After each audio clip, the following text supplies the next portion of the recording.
We're now joined by Brad Keselowski, driver of the number 2 Miller Lite Dodge, currently second in points with 5 wins this season.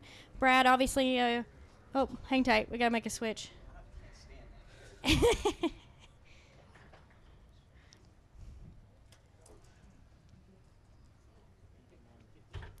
us to get you a couch? Yeah, that'd be great. Futon couch. Futon. That's much better. All right, now Brad's ready.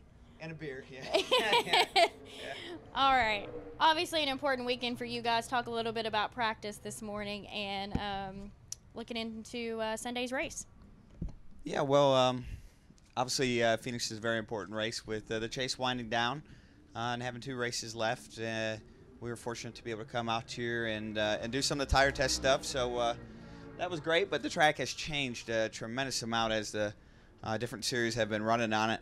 It's turned a lot blacker with the rubber being laid down, but the actual asphalt itself has grayed up quite a bit, so it's kind of interesting the contrast between the two. But in general, our car seems to be okay. Not really sure how much speed we have, and it'll be interesting to see how qualifying plays out. That obviously hasn't been our strongest suit, but I'm looking forward to the race, which has been our strongest suit as of late, and hopefully having a fast car then. All right, I know we have several questions for Brad, so if you'll state your name and affiliation, we'll start with Shannon and then go to Tom. Shannon Spake, ESPN. Looking back to 2007, the opportunity that you got at Junior Motorsports, just wondering how that opportunity and what you were able to do with it has progressed and gotten you to the point where you are today. Well, I mean, that was my first real big break for sure. Without Dale and his company, Junior Motorsports, I don't know where I'd be. I'd like to think I'd have got another opportunity, but you don't know. And certainly that opportunity gave me some notoriety and opportunity to race for an elite, company, at least in the nationwide side, and be successful. So, I learned so much during that time period, and I'm very thankful for those opportunities. Without that, I just don't know where I'd be. But it's great to see people like Dale and Kelly and that aren't afraid to give opportunities to others to help them grow in their career, because as a race car driver, you're very fortunate to be where you're at. It's obviously we're not really producing anything, we're just driving in circles and being entertainers, and we're very fortunate to be where we're at and to have those opportunities, and we have them because somebody else took a chance on us, and so it feels only if it only feels right to give those same opportunities back to others in the sport, which is kind of why I have the truck team and so forth, and perpetuate what makes the sport so great, which is handing down those opportunities and showing a passion for it, and reinvesting, whether it's your time and money, into something that's given you so much. So I'm very thankful for that time period in my life, and I think it shaped me more than just as a driver, but as a person and as a racer as well. All right, Tom. Brad, Tom Jensen, Speed.com. It's obvious you and Jimmy have a tremendous degree of respect for each other. You went to victory lane, you congratulated him, but at the same time you guys are both fierce competitors on the track because you both want the same goal. Can you talk a little bit about the relationship you have with Jimmy, why you went to victory lane, and the respect you guys have for each other? Well, yeah, I have a tremendous amount of respect for him and the time that we spent together, but I still want to beat him, with every inch of my body. And I'm not going to lay over for someone. There's a difference between respect and laying over for someone. I'm going to push him as hard as I can. And you know what? If he does win it, which I don't plan on letting that happen, but if he does win it, he's going to look back at this time period and say he never fought any harder than he had to fight me. And that's how I plan on racing him. But at the same time, just because I'm going to make him fight hard, that doesn't mean I don't respect him and what he's done as a person and as a racer. So, he's earned his spot in the sport and his success and deserves that credit, but I'm not about to lay over. Just a quick follow-up. How much of that dates back to the Road Atlanta crash and him coming to you? Yeah, I mean, I respected that a lot for sure, Tom, but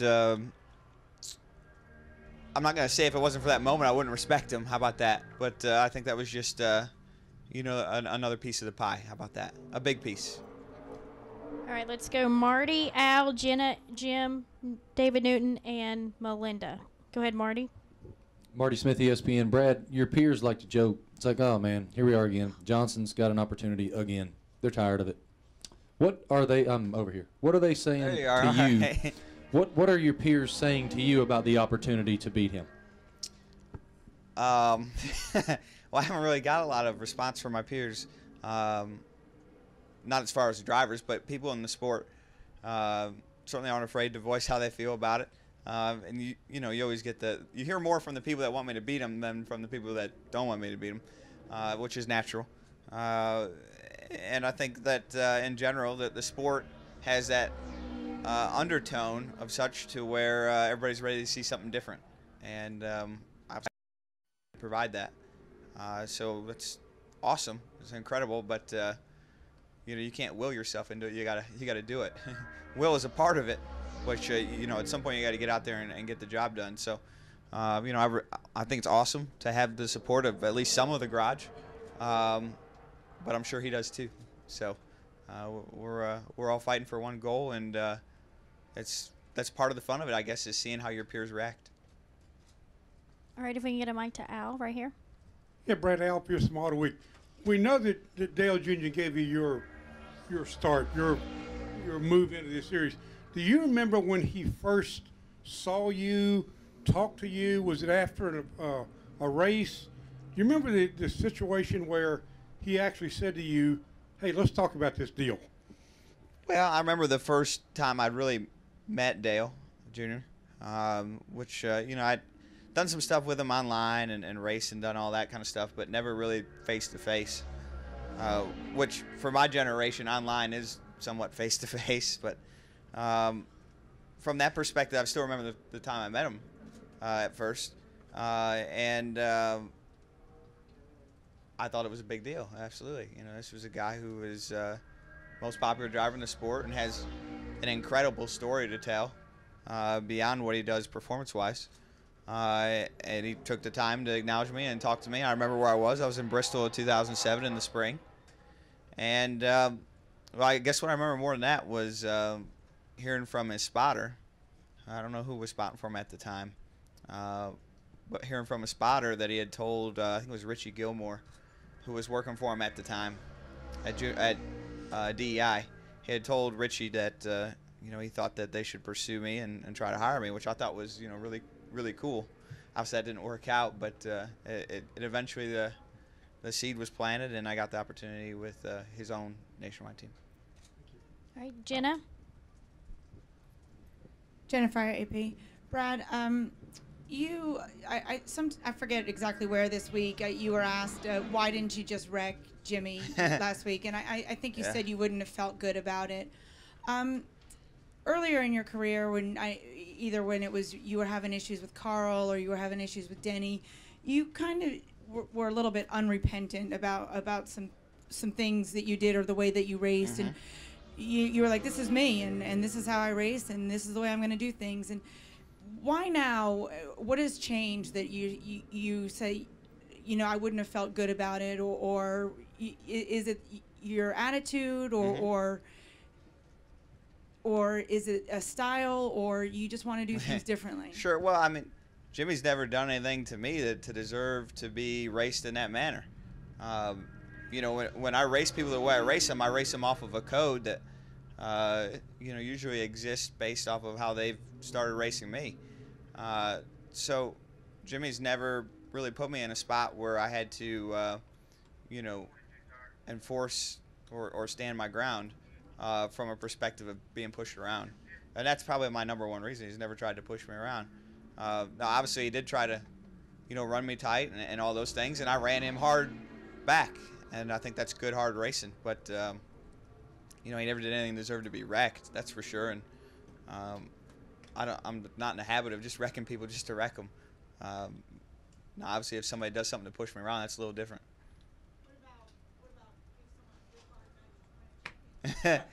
Well, I didn't say I wouldn't give him a nudge. I just said I wasn't going to wreck him intentionally. I mean, if he chooses not to save it, that's another part. All right, if we can get a microphone up here to Jim, please. Jim Utter, Charlotte Observer. Brad, obviously you and Paul had a very good crew chief driver relationship, winning the nationwide title together. Since you both joined forces on the Cup side, is your relationship the same? Has it changed? And if so, how so? Well, I think naturally, Paul and I have been working together for 3 seasons now, 2 in the Cup and 1 in the Nationwide Series. And there's no doubt that our relationship has evolved. I think that whether it's as of late, we've been getting a lot of talk about the pit calls and so forth, and for good reason. I think that's really evolved our relationship there. But I think that we have a good level of respect and humility for each other at the same time. And when he tells me that, hey, you need to trust me on this, and we need to do it, we need to do this or that, whether it's a pit strategy call or something on the race car itself, I listen to him and I believe in what he has to say because, over time we've built that trust and respect for each other. And I think he has the same feeling, and that with each level of success we have, we maybe are a little less hard-nosed to each other and just believe in each other. So I think that he and I have a very special dynamic that's hard to quantify. And I said last week it's somewhat like being married because it is. It's a relationship where over time it's built on trust, and every step you take, every day that you work together or live around each other or whatever it might be, which is a lot of how this garage is. You live around each other. You go through those moments where you're challenged and you're looking at each other to react, and how you react is going to set the path forward for how you work together for years to come. And in each instance, I feel like he and I both have done a really good job of taking the adversity and fighting through it and becoming stronger from it and making better decisions. And because of that, our respect level for each other has grown, and other things come really easily and much more naturally to our collective styles. All right, David, right here.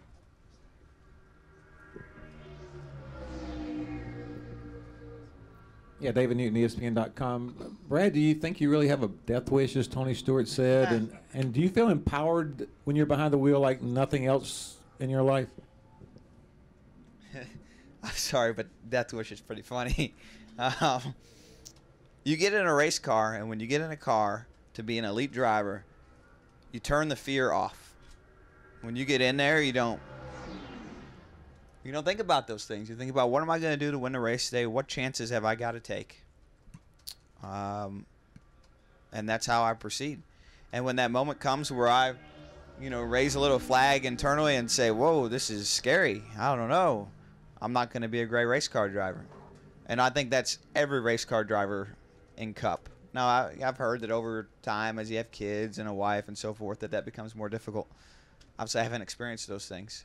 So I don't have a great database for that. But I can say that, for me, being a race car driver,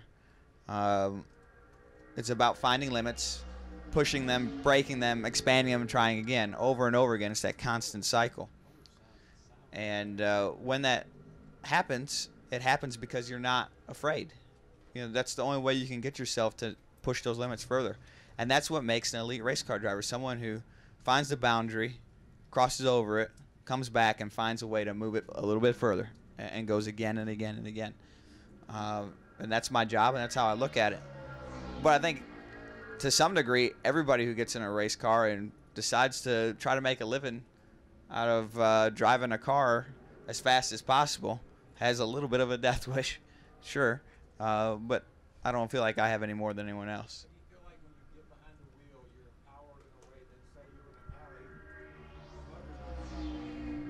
Well, my favorite thing about a race car, I weigh, 155, 160 pounds.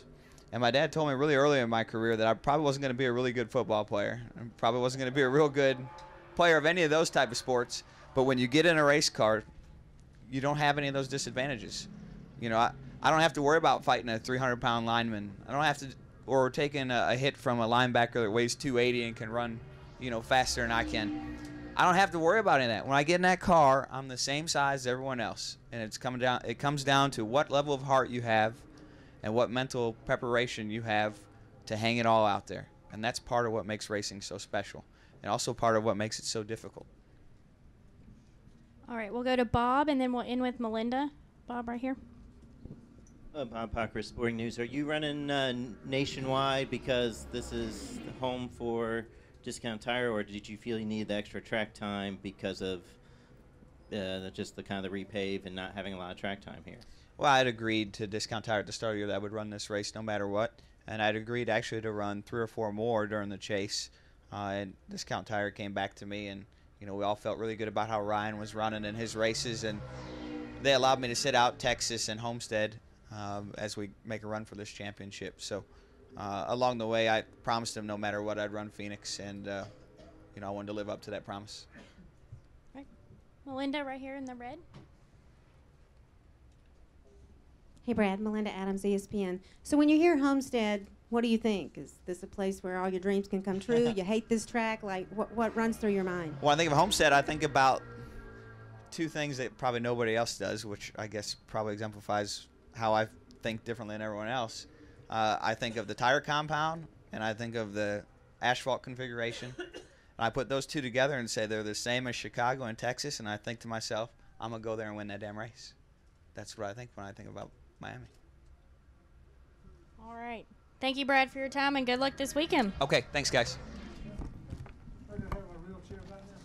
Oh.